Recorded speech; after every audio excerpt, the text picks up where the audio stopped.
Hey everybody, Pastor Hans here. Hey, when I was a kid, the first movie I ever saw in a movie theater was a Star Wars movie, The Empire Strikes Back. And I gotta tell you, I was instantly hooked. I sort of love this sort of idea of a cosmic battle between the evil empire and the good of the rebellion alliance. I loved how those movies, they would take me to this galaxy far, far away. And there was this thing called the Force, which came in two flavors. Do you remember?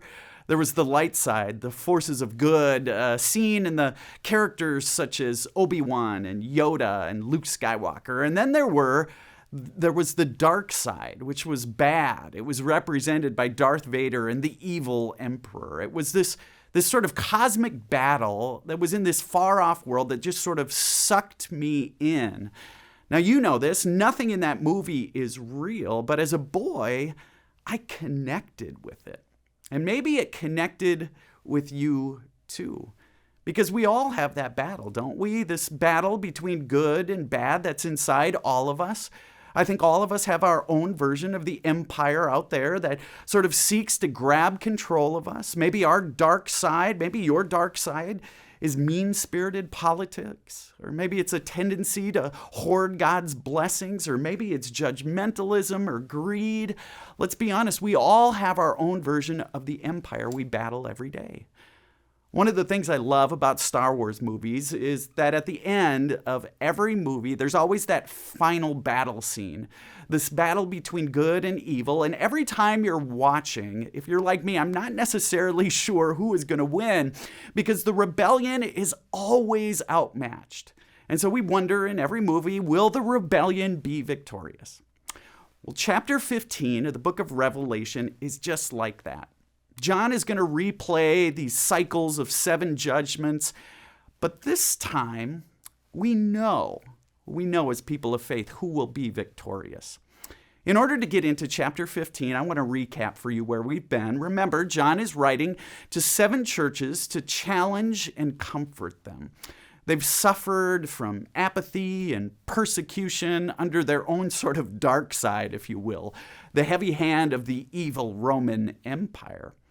But early on in Revelation, here's what John does. He reminds us that there is a light, a force that opposes that evil empire. He gives us an image of Jesus, the Lamb who was slain, who conquers strangely by dying. It was the Lamb, if you remember, who opened the scrolls, which contains God's purposes, which is to bring God's kingdom to earth as it is in heaven. Now, opening the scrolls, you remember, brings warning and judgment, sort of like the plagues in Egypt, which remind us that like Pharaoh, we and the nations, well, we don't always turn from our unhealthy and destructive ways. And when we don't, there are natural consequences, you know this, to our actions. But that scroll, remember the scroll, it reveals that there's an army of the Lamb, the rebellion, if you will. And this army has a mission. Their mission is to follow the Lamb by fulfilling the Lamb's purposes. Again, bringing God's justice and mercy to bear against the beastly nations. Now, chapters 12 through 14, they give us all these signs and symbols. Symbols of John's version of the dark side, the beast, which represents the evil Roman Empire and its war on God's people. He points out the cosmic nature of that battle as well as the earthly battle of the empire that it fights for our allegiance. But the empire is not the only force around. In chapter 14, remember, we were introduced to God's version of the light side, the rebellion that is for good, the Lamb's army that will be eternally victorious over all the nations. And so, there we stand. At the end of chapter 14, if you remember where you were at yesterday, all the signs, all the crazy visions point to the choice John places before those 7 churches. Will you resist the dark side, the evil empire, to follow the Lamb, or will we follow the beast and suffer defeat? So that's where we are. It's chapter 15 now. And in chapter 15, one last time, John is going to replay the final cycle of those 7 judgments. And he does it representatively by pouring out 7 bowls. In chapter 15, we are reminded one more time that though many repent of their destructive and unhealthy ways, some will not. Some even curse God, just like Pharaoh did in Egypt. But we're given a glimpse of what is to come. What will happen after the inevitable final battle is fought. Verse 4 says, all the nations will come and worship before you, for your judgments have been revealed.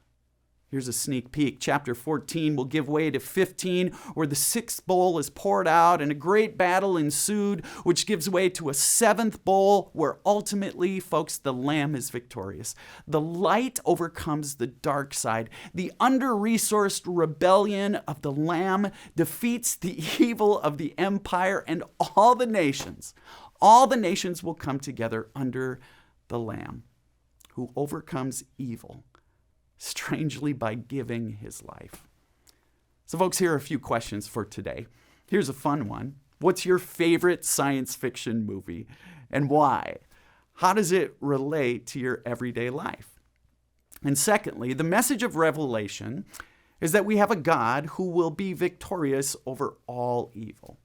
What are some things in this world that you will be glad that God will destroy? Folks, thanks for tuning in today. We'll see you tomorrow as we dive in to chapter 16.